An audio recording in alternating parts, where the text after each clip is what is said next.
I hereby call this meeting to order. We do have a couple of special guests, Bobby Stem, AOGC, and Mike Patterson, former Director and Secretary of Transportation. Thank you for attending. Stephanie, please call the roll. Mr. Coburn? Coburn here. Mr. Grimsley? Grimsley here. Mr. Shannon? Here. Mr. Freimiller? Mr. Dyson? Dyson here. Mr. Alexander? Alexander here. Mr. LaForge? LaForge here. Mr. Junk? Junk here. Mr. Peterson? Here. Director Gatz, you are recognized to present. Thank you, Mr. Chairman, Commissioners. April is the month that we officially recognize work zone awareness. Certainly, a lot of us are wearing orange in recognition of that. Certainly appreciate the participation. In a little bit of an unfortunate reminder about the need for us to continue our efforts on work zone awareness, you know, we were deeply saddened about an accident that occurred, a crash that occurred on Interstate 35 in Kay County, where one of our contractors, Wildcat Companies, had a worker who was killed, two others injured after an errant car crashed into the crews working on a bridge and a rehabilitation project. You know, our thoughts and prayers certainly go out to those families, to those individuals and the companies that lost workers there. That puts an exclamation point on our diligence that we have around this subject matter and really why we put so much effort into it. Mr. Chairman, with your permission, I'd read a proclamation that's been provided to us by the governor. Whereas the state of Oklahoma is dedicated to providing a strong transportation infrastructure system for travel and commerce on both the local and national levels. And whereas the construction and maintenance of Oklahoma highways, interstates, and turnpikes must often be done while roads are still under traffic, where both motorists and highway workers must share the road.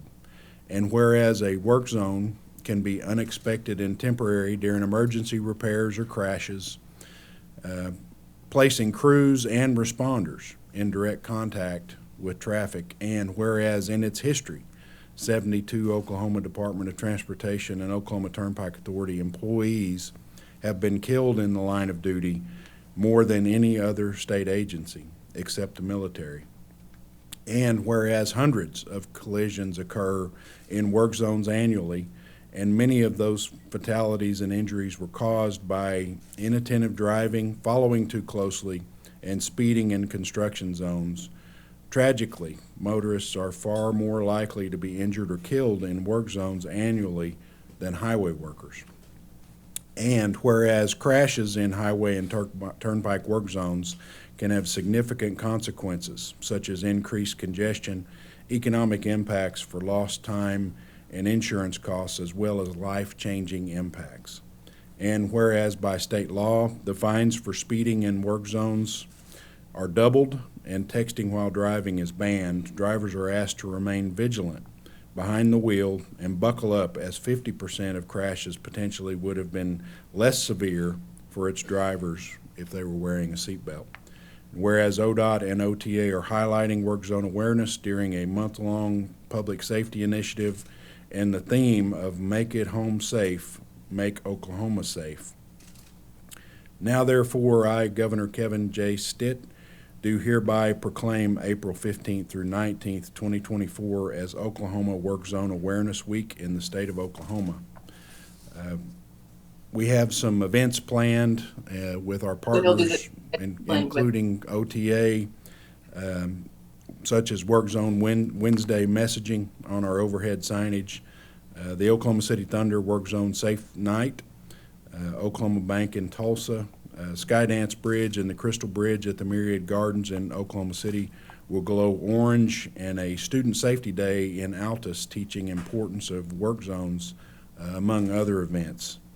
We have a PSA that we'd like to pause for just a minute and show. I think that's queued up, so if we can run the PSA. I'm so excited we're finally doing this. Are you ready to go hiking? Yeah. I've been waiting for this for months. Hey, wasn't that our turn back there? Was it? Hold on, let me check. Hey man, keep your eyes on the road. Distractions and work zones never mix. Staying focused on the road keeps you ready for anything, even a work zone. Make it home safe. Make Oklahoma safe. We have a lot of construction contractors that are in the room here. Certainly Bobby Stem representing ALGC. Our consultant partners, our engineering partners are often find themselves in the midst of traffic work zones and certainly out on the highway system as they design projects and provide engineering services for us. But I would like to, if you don't mind, recognize our district engineers and ask them to stand for that recognition, especially for the crews that they have that work for them and are out in harm's way on a daily basis. So again, appreciate these guys.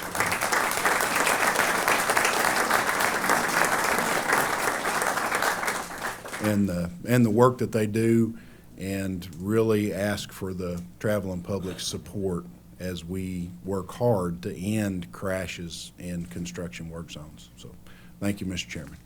Thank you. Item 48 is approval of the minutes of the Transportation Commission meeting on March 4th, 2024. Do I have a motion for approval of item 48?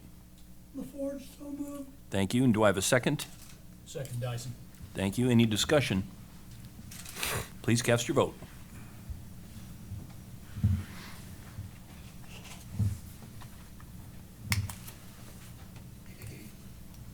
Motion passes. Thank you very much.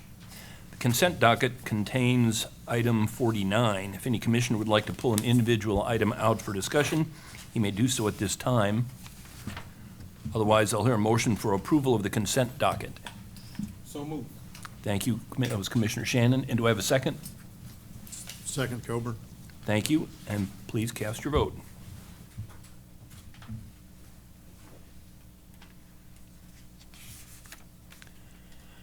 Motion passes. Thank you very much. Item 50 is electric vehicle charging infrastructure contracts. Mr. Swenneson, you are recognized to present. Good morning, Commissioners. Thank you, Mr. Chair. The National Electric Vehicle Infrastructure Formula Program, known as NEVI, funded by the Infrastructure Investment and Jobs Act, is a $5 billion program that plans to make historic investments in electric vehicle charging infrastructure across the country.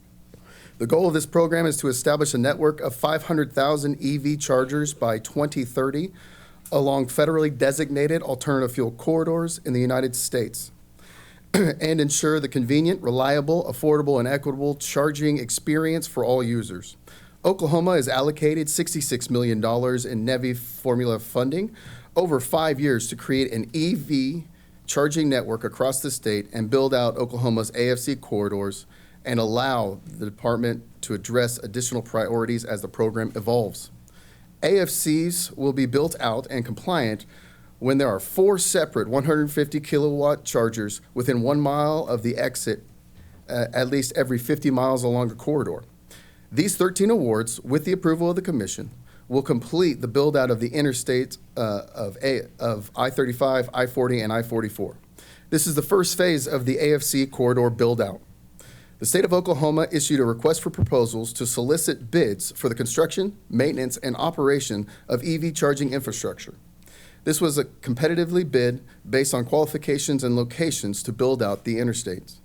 The department is requesting the reward of 13 public-private partnerships that will bring over $7.3 million of private investment with a total of $16.1 million into the Oklahoma economy.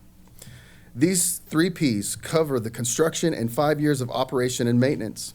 NEVI requires 97% uptime of each charger during the 5 years of operation and maintenance at the facility. With that, I'd be happy to take any questions, but approval is requested. I thought it was interesting in our subcommittee meeting when you explained the 3 different levels of charging. Yeah.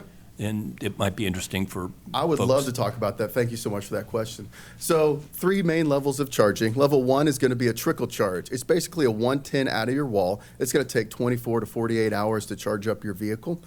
Next level is level 2. That's going to be your washer and dryer, that 240 volt. We actually have 2 locations out here in the visitors parking lot. That's level 2, and that's going to get you basically a full charge between 4 and 8 hours. Great for overnight, great for home. That's what a majority of the private stuff is going. DC fast electric charging is what this program's focusing on. That starts at about 150 kilowatt hours and can go up from there. And with that, you can get a charge from anywhere from 15 to 45 minutes to truly increase that, to help that range anxiety. Know you can get a charge and not be waiting for 4 to 12 hours. Have the power companies signed on to this, by the way? Obviously that they have. I think maybe you can Absolutely. explain that briefly. Thank you so much for that question. OG&E, PSO, and Western Farmers Electric, I've also gone and spoken with the electric co-ops, and they all are aware of this program as they move forward. You know, a lot of these locations with this, you're going to need a transformer that's a little larger, so it's not incredibly out of the ordinary, but you still have to have that game plan moving forward. OG&E pre-purchased some to meet Buy America so they can move it forward quickly, and they've been waiting for me to get this awarded for a while. So yes, they are very aware of this process, and we even made sure that each of the bidders had to communicate with the electric companies and at least provide a rough estimate, but not design engineering estimate, just to make sure that you're actually speaking with the utilities, as they're probably one of the main stakeholders for this. Yeah, very good. Thank you. You've heard the presentation. Do I have a motion for approval of item 50? So moved, Grimsley. Thank you. And a second? Second, Alexander. Thank you. Any discussion? One clarifying Please. question. This is federal and private funds, so there's no state funds, is that There correct? is no state funds. ODOT's not going to own, maintain, or operate any of these, so it's truly public and federal funding. Very good. Thank you. Please cast your vote.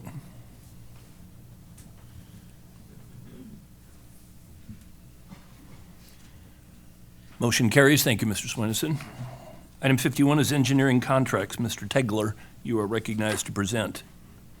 Thank you, Mr. Chairman, members of the commission, You got an orange vest. Mr. Director. Where's Yes. ours? Would you like it? We can't miss you. Hard That's pass. I think this one went back several years when I was in the field. A lot of surveyors have this. Yes. Yeah, I didn't know if I should show up here today or go hunting. So that's anyway, item 51, Mr. Chairman, our engineering contracts. This month I have 2 of those. Part A is all districts statewide on-demand state bridge rehabilitation. The department has selected 8 firms to provide engineering for these services. They are Benham Design, CP&Y, doing business as STV Infrastructure, Consor Engineers, Freeze and Nichols, HNTB Corporation, Jacobs Engineering Group, Perkypile Engineering, and Tetra Tech. The aggregate not-to-exceed amount for these 8 contracts is $2 million. Part B, all districts statewide. This is our site adaptation, engineering, and architectural services. The department has selected CEC Corporation to provide these services. They are not to exceed a $2 million amount. Approval is recommended. Answer any questions if you have any this morning. All right. Thank you. You've heard the presentation. Do I have a motion for approval of item 51? So moved, LaForge. Thank you. And a second? Second, Dyson. Thank you. Any discussion? Please cast your vote.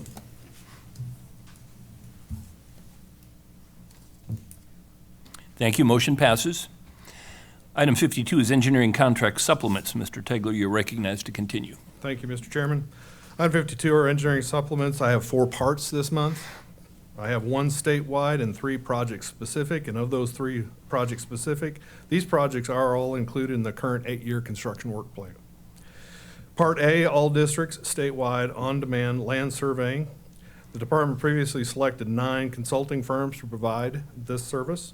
They are Sky Survey, Carroll Surveying and Mapping, CEC Corporation, Frontier Land Surveying, Heartland Surveying and Mapping, Bancroft Design, Park Hill Smith and Cooper, Universal Surveying and Mapping, and finally White Hawk Engineering and Design.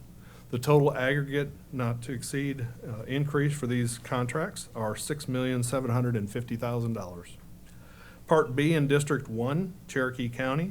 Department previously authorized Holloway, Updike, and Bellin to perform preliminary engineering and construction plans for State Highway 10. The proposed project improvements are mitigation of rock outcropping. Total not to exceed amount is $339,900. Part C, District 1, Okmulgee County. The department previously authorized CP&Y for construction plans for US 75. Proposed project improvements are geometric improvements and adding traffic control devices. Not to exceed amount is $39,750. And finally, Part D in District 1 as well, Sequoia County.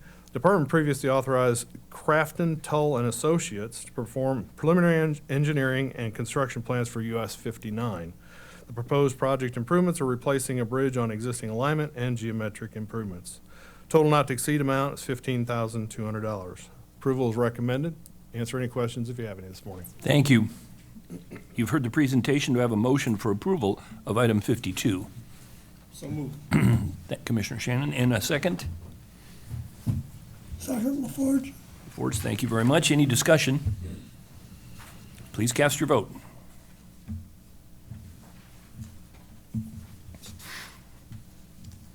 Motion passes. Thank you, Mr. Tegler. Thank you.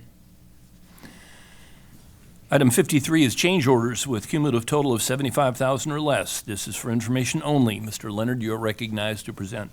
Good morning, Mr. Chairman, members of the commission. Yes, I'd like to present item number 53, parts A through Y. These are change orders on projects which have a cumulative total of change orders of $75,000 or less.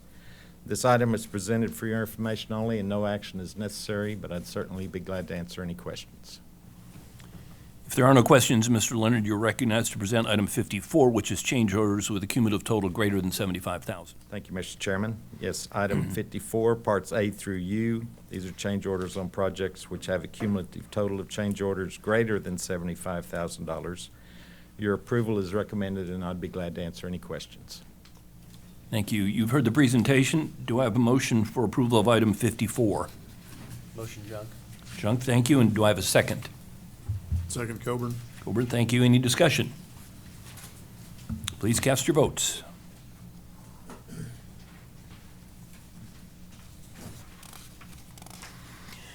Motion passes. Thank you very much, Mr. Leonard.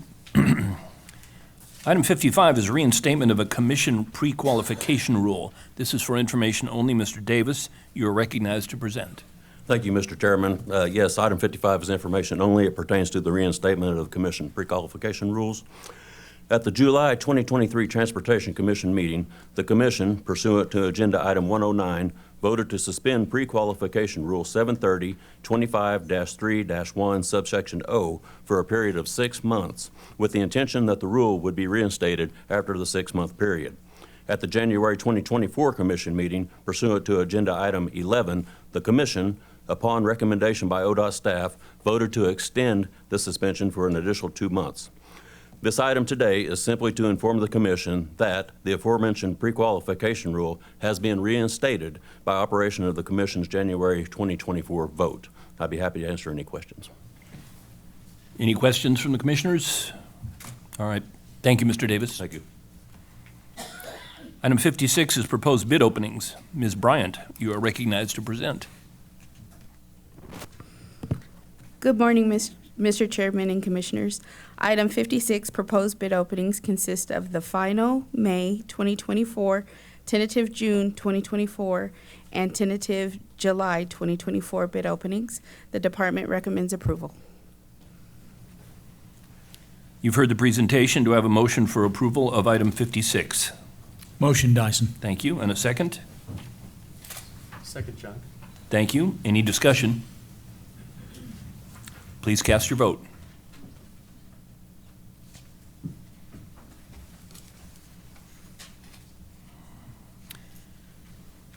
Motion passes. Thank you. Item 57 is awards. Mr. Goka, you are recognized to present. Good morning, Mr. Chairman, Commissioners. Item 57 is the recommendations for awards from the March bid openings, and it will be in 2 parts. Part A, from the March 14th, 2024 regular bid opening, it is recommended that the following items from the March 14th, 2024 bid opening referred to by call order be awarded.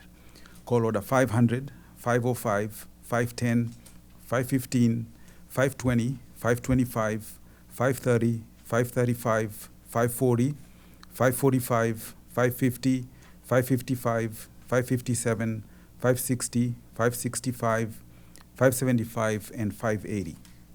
Part B, from the March 21st, 2024 regular bid opening. It is recommended that the following items from the March 21st, 2024 bid opening referred to by call order be awarded. 600, 601, 606, 611, 616, 621, 628, 641, 646, and 656. This concludes the recommendations for awards. Approval is requested. Thank you.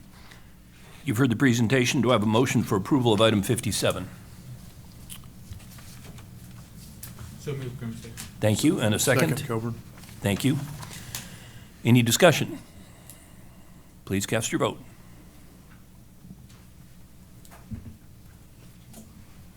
Motion passes. Thank you, Mr. Yokoka. Item 58 is the director's report.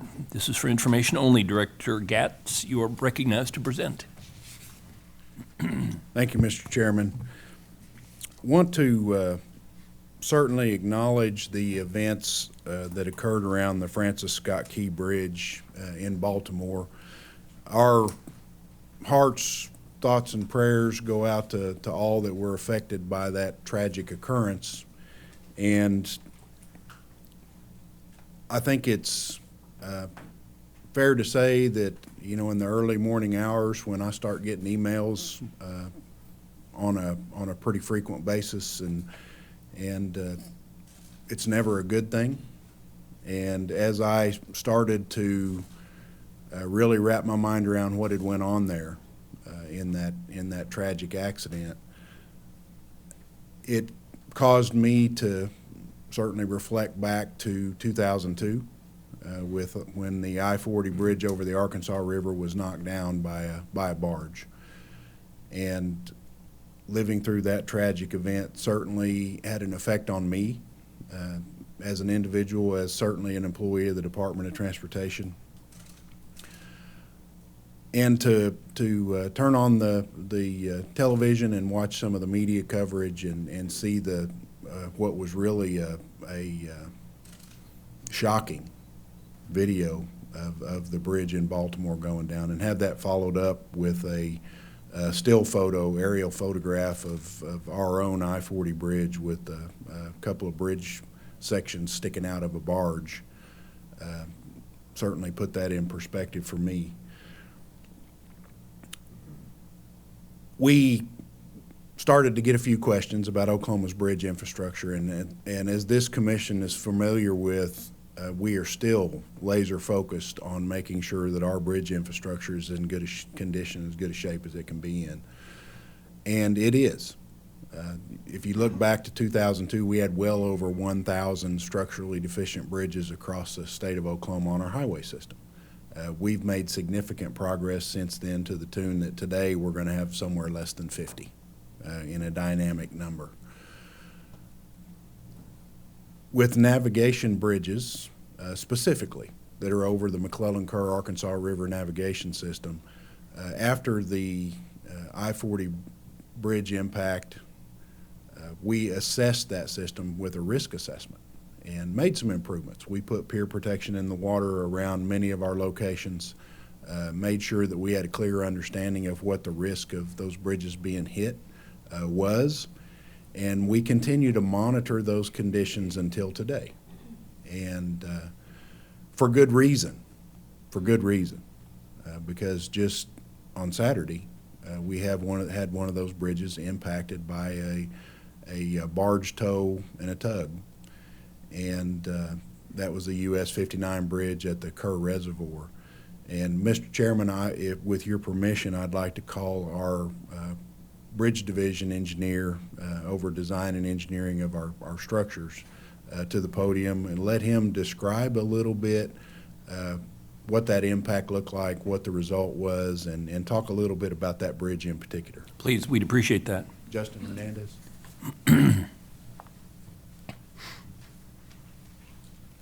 Morning, Mr. Chairman and Commissioners. I put in front of you a fact sheet that kind of threw together this morning. Nothing terribly technical, but I'll just go through some traits of this bridge and what we know and the results. As Mr. Gatz said, this is US 59 over the Arkansas Rivers, just south of Lock and Dam 15 on the Kerr Reservoir. We got a phone call Saturday afternoon from Field District 1 that it had been impacted by a barge tow. So, all the alarms go off. But just to share some information about this bridge, the best way to prevent major damage from an elision like this is to avoid it. This bridge has the longest span in the state at 350 feet over a 302-foot navigation channel, 302 feet wide.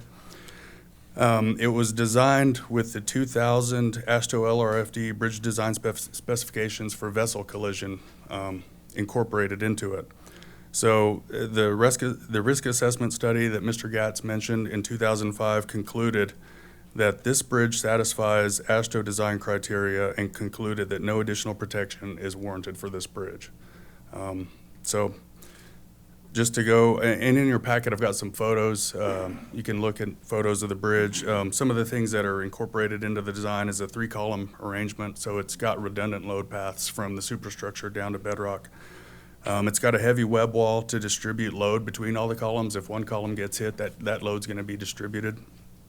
And that distribution is going to go down to the bedrock foundation. The foundations themselves are 12-foot diameter drilled shafts with steel encasement. The stage 1 columns, which are the columns at water level and in harm's way, are 9.5 feet in diameter and have a 5-foot by 22-foot tall web wall between them. So very rigid structure. And, the initial hands-on inspection done that day indicated that there was no more than superficial damage done to this pier. So there's never a good bridge to have this happen to, but if we were to pick one, this would have been the one. And it worked. So I'll be happy to answer any questions if you have any.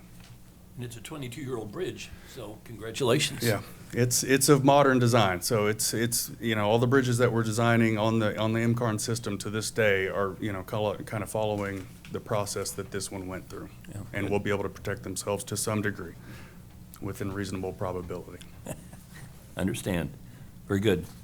Any other questions, comments? No, just a comment. I come from aviation, and so we've had some bumps on the road recently. The thing about safety culture, there's never a plateau. It's always an uphill journey. And sadly, these are reminders that we constantly have to work on it. We can't rest on our laurels, and so anyway, it's tragic, but we have to make sure that we stay vigilant. So. Yeah. Thank you, Mr. Hernandez. Thank you. And with so many things, we can mitigate risk, but we can't eliminate it. So again, it's up to us to understand what we're dealing with and make improvements. Justin and his team of engineers will be out there with one of our snooper trucks, which will let them look underneath the bridge, really take a hard look at it just to make sure. But again, as he pointed out, what I would characterize, the bridge performed as expected. So it did the thing that it was designed to do. It withstood the impact, and again, the guys are going to go out and take a final look at it. So, Jared talked about the NEVI charging stations, and the thing I'd tell you is range anxiety is a thing, and it's real for folks that choose to operate electric vehicles. I don't think any of us would tell you that the electric vehicle ownership in Oklahoma is evolving at a rate that is really exceeding our ability to manage to it. So we've got some time still.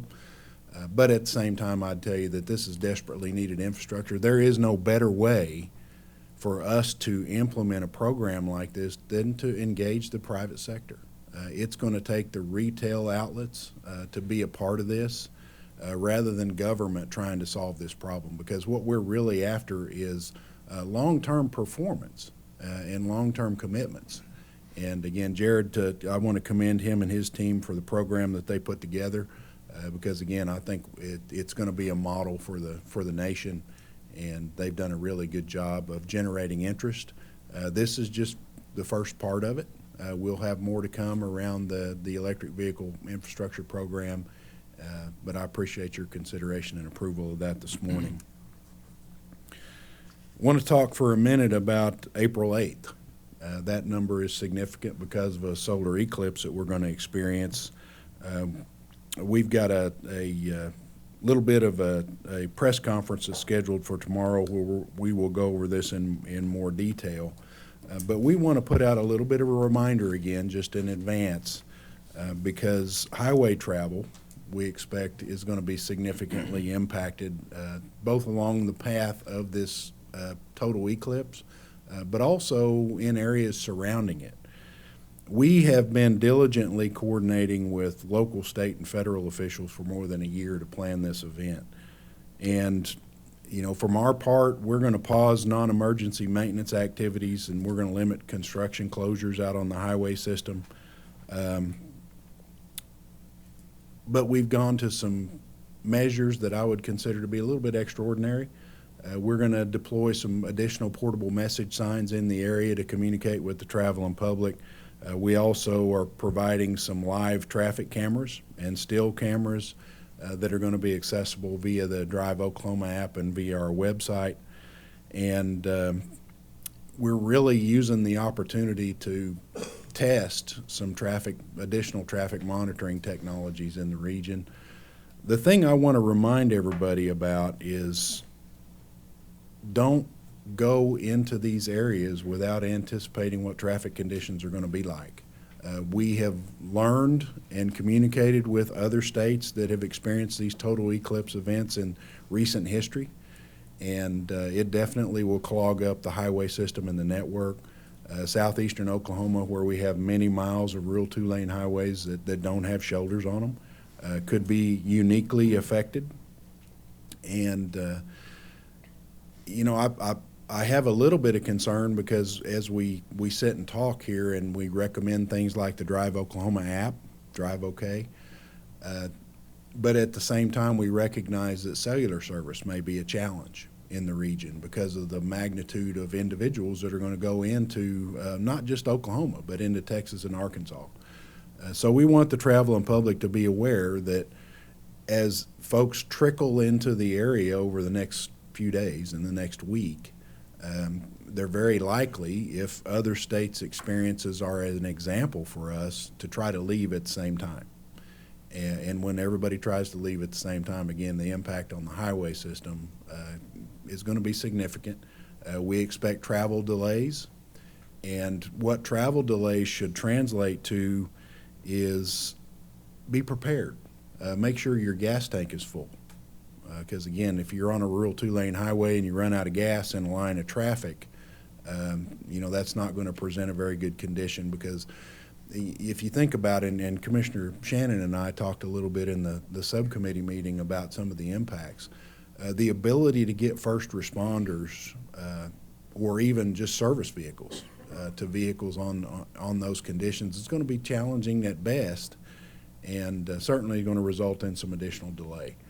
So we want the traveling public to be aware, to understand what traffic conditions are going to be like, because they're going to have to be patient as they begin to leave the areas. For the event itself, we're going to ask drivers, please don't stop on the highway system during the event. We'd also ask for everybody to watch for pedestrians, because that will happen. And, you know, another thing that seems simple, and I still carry one in my vehicles, is a paper map. It may be a good idea to carry a paper map with you. We've got those available out in the lobby. But pick up a paper map at a welcome center and have that in the vehicle with you just in case, because your navigation system and your nav apps may not work. So just an additional safety precaution. And The best thing that you can do is during the event, certainly enjoy that opportunity. We want you to go to southeastern Oklahoma and participate in that. Certainly, hopefully contribute to the local economy down there. But more importantly, have something to do after it's over with that doesn't drive you straight to the highway system to try to get out. Stick around for a little bit. Maybe stay an extra day. And that will be your best bet to get in and out of the area safely. And again, more to come. We're going to, and I want to emphasize, we've worked very closely with Highway Patrol. They've been great to work with. They were going to deploy resources into the area, and they'll have this thing covered as best we possibly can. Emergency management and in the local communities and local officials have been great to work with. Certainly District 2 and Anthony are as prepared as they can be. So did want to bring that to the Commission's attention, give you a little bit of description of how we've prepared and what we're ready for. In the vein of safety, we have our Safe Oklahoma Summit 2024 coming up later this month. It's on April the 17th at the Reed Conference Center right here in Oklahoma City, out at Rose in the Midwest City Rose State area. That's going to gather a few hundred industry partners to discuss all things safety. This is the second annual Safe Oklahoma Summit and lets us meet and explore safety challenges that we have, talk about solutions, and discuss innovative ideas and best practices. Our goal is to improve safety processes and really help make Oklahoma a safer place to live. I think the unique aspect of the Safe Oklahoma Summit is, we're not only bringing together highway constructors and ODOT people, but we're really reaching out to first responders and the healthcare profession. We often talk about the golden hour when you have a severe injury crash out on the highway system that translates, if we can get that individual that's been severely injured into a trauma center and into trauma care within an hour, their survival rate goes up dramatically. So again, how can we best serve when we have the most extreme conditions? And how can we change ideas to make work zones safer, to make our operations more efficient and effective at responding to crashes whenever they occur out on the highways? But this is going to be a great event. Registration is opened right now, and that registration can be accessed via the ODOT website. So wanted to call everybody's attention that that'll be going on. Again, last year's event was very well attended, and we're excited to have number 2. A couple of major projects worth mentioning that are upcoming and appreciate your consideration of. US 75 in Glenpool in District 8. That's going to construct a bridge over 141st Street in Glenpool, as well as ramps and access roads. It's phased construction. This one will build ramps and frontage roads first, and then the bridge. About a $41 million contract. Work will start this summer. We expect it'll take about a year to complete. The unique aspects of this particular location is US 75, and this is a signalized intersection, so it has a traffic signal on it. About 48,000 vehicles a day on US 75 at this particular location. The cross street, has 15,000 cars a day that cross. So significant traffic volumes in the area. And this is one that I've been getting calls on now for many years. And kudos to District 8 and their engineering team. They've come up with a very good phasing solution here to get this grade separated and eliminate that traffic signal. That traffic signal, and I've driven up and experienced it several times of my own just to see what it was like. It will back traffic up for miles during peak periods of traffic. So again, this project is long overdue, and look forward to getting it started and getting it finished. 2 lanes of traffic are going to be maintained on US 75 during peak times. And again, it's an interim improvement to really focus on that 141st Street intersection. And it's part of a larger corridor improvement that's going to have to happen in the 75 corridor as we continue to see traffic volumes grow in the region and in 75. So a broader study is ongoing, and public meeting for that study we expect will be sometime later this year. Also, in the context of adding shoulders to our rural two lanes, we've got a shouldering project on US 183 near Buffalo in District 6. Again, that is addressing a rural two that has deficient shoulders, and we're going to be hard at work along the US 183 corridor between Fort Supply and Buffalo. We've got a couple of more projects coming in the 8-year plan to have some additional shouldering work done in the 183 corridor. Also, in a partnership project with ACOG and the City of Norman, we want to call attention to some work that's going to go on in downtown Norman that'll reconstruct, resurface road, and reconfigure some parking along Gray Street between Porter Avenue and University Boulevard. It's about a $6 million project, and it'll start in the coming weeks. We expect it to take about a year. I want to just let the traveling public know that that's coming, because it'll be a disruptive project right in the downtown Norman proper. And anybody that thinks about what the context of what's going to happen across the next year, that means it's going to impact football season. So just everybody needs to be aware of that, and be patient. Continue to certainly visit downtown Norman and visit the businesses along that route, but be mindful that there'll be some construction going on in the area. I want to inform the public about some changes in the configuration of the traffic control out at I-40 in Douglas. You'll remember that that's a significant interchange improvement project there right on the outside edge of Tinker Air Force Base. That project extends east to connect to the existing 6-lane on I-40 at Choctaw Road. We've got some work in the area so drivers can expect some traffic shifts, and again, weather permitting. If we have some bad weather this evening, that could hold this up. But we expect to be shifting traffic to new pavement on I-40 over the I-240 bridge over Anderson Road. Drivers also, you'll be moved to a temporary roadway from Douglas Boulevard to the I-40/I-240 split.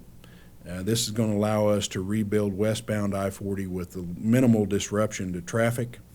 And last month we opened the new westbound I-40 off-ramp to Douglas Boulevard and debuted a new protected turnaround at Town Center Drive to really help traffic access the Tinker Air Force Base proper. Westbound I-40 drivers can use a protected turnaround to access the Tinker Gates without having to stop for traffic signals.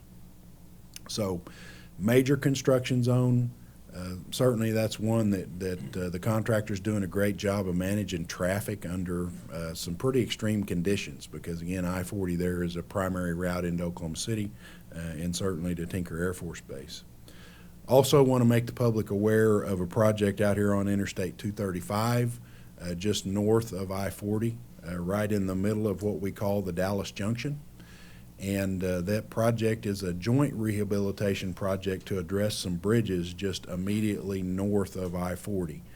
The significance of that operation is it will be in an impactful construction zone.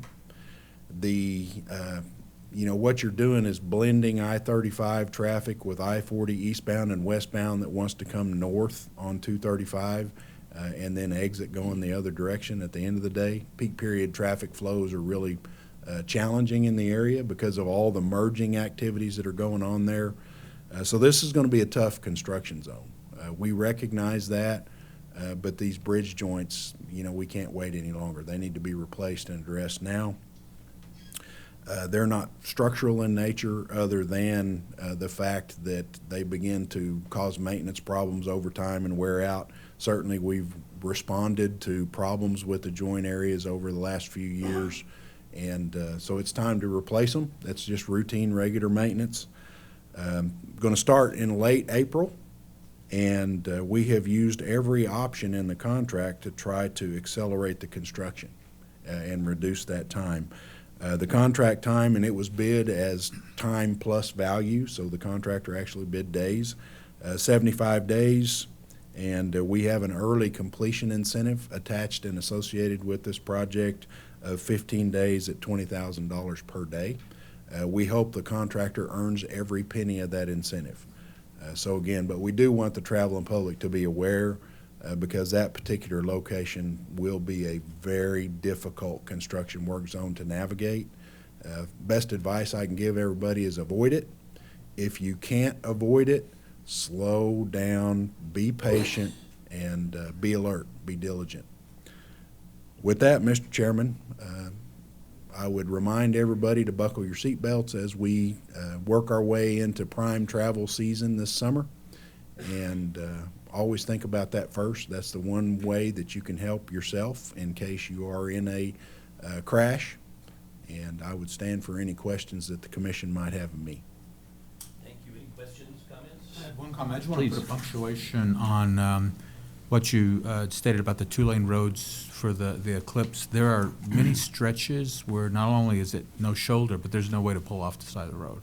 And so we all know the anxiety of if you're late for something and you're stuck in traffic. If you're prone to that anxiety or that type of feeling, leave early or you're going to have probably a miserable time. So just advice. Thank you, Commissioner. Yeah. All right.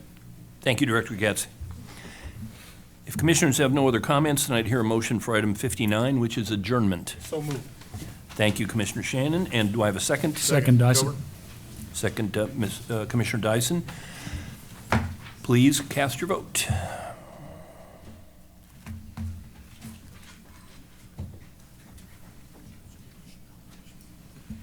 Motion passes. We are adjourned.